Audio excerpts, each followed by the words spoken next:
Well, I'm not sure how well this is going to hold up, but this is a picture out of the book Slim Rails Through the Sand. Shows one of the tourist cars on the SP narrow gauge.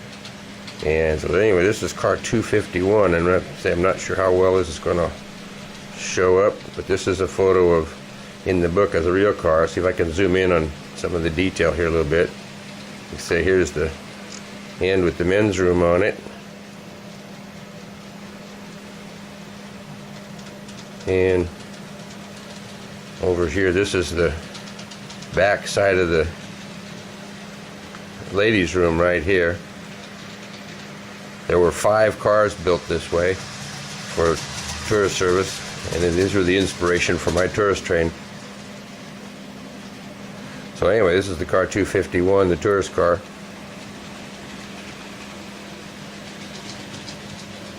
Out of the book Slim Rails Through the Sand, on page 73. Now here's another one of the tourist cars. This is out of the book Southern Pacific Narrow Gauge by Mallory Farrell, on page 236, and it shows one of the tourist cars, car number 253, and you can zero in a little bit, and there's the ladies' room outhouse on that end, and then the other end here is the men's room. So anyway, give you some idea what the tourist cars look like. This was the inspiration for my HO scale model. Unlike the real cars, which were narrow gauge, 36 inch, my cars are standard gauge, 56.5 inches. So anyway, that's some of the information on the tourist train. And here's a view of the facilities car. When I built this train, I only had 2 outhouses, otherwise I would have put the outhouses on each car like on the real train. It was a mistake made by the car shop at Oweno. When the tourist cars were built, the order was to make the 5 cars, but only one of them was supposed to have the outhouses on it. But the car shop foreman misunderstood the orders, and all 5 of the tourist cars got outhouses. So anyway, mine's kind of short of outhouses on the other 2 cars, but the train is still very popular at train shows.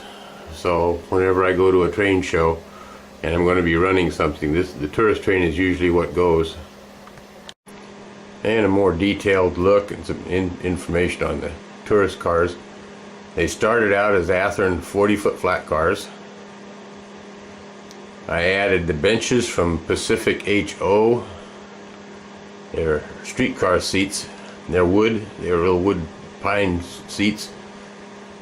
Came in a box of a bunch of them. I took and dumped them into some dirty paint thinner. I have a paint bottle that I rinse my paintbrushes out in. It's got some paint thinner in it. And I shook the bottle up and got all the gunk out of the bottom and dumped it in a tuna fish can. And threw the seats in there and let them sit for several hours and absorb the dirty paint thinner. Then I took them out and set them aside to dry for a couple days, and it made the appearance of weathered wood.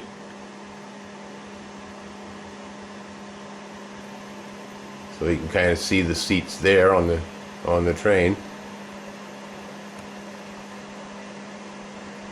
The railings are made by Plastruct, and they just happen to be the right length for a Athearn 40-foot flat car. So the gray railings that you see on the sides of the cars there are for Plastruct. The little outhouses are from Keebri.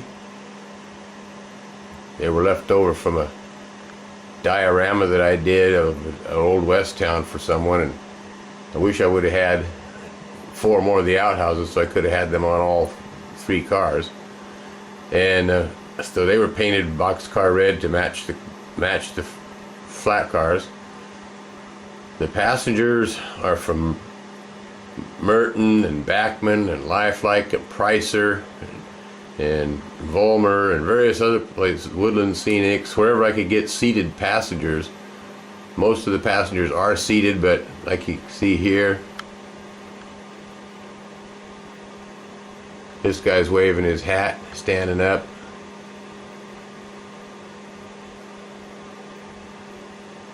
And you got lady there in a blue dress walking down the middle of the car. There's another lady there in a tan dress.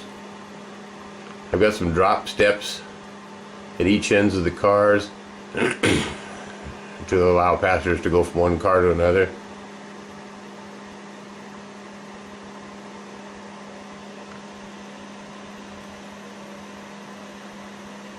And same way here. There's always someone standing up walking around. So anyhow, that's a little bit about the tourist train. And here's a kind of an overhead view going down the length of the train.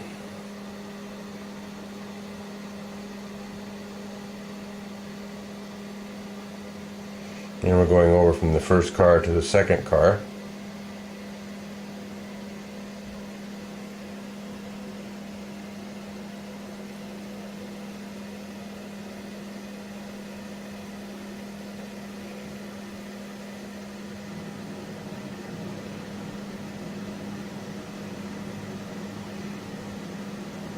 And here's the last car.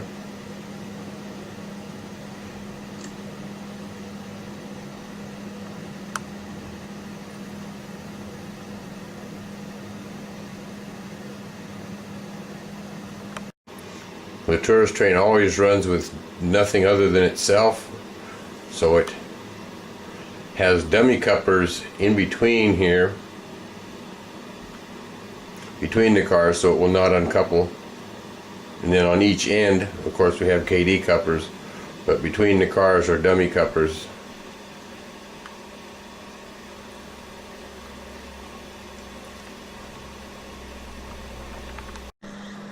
You might be able to see there in this end view of one of the cars the wooden seats and how the weathered wood effect came out.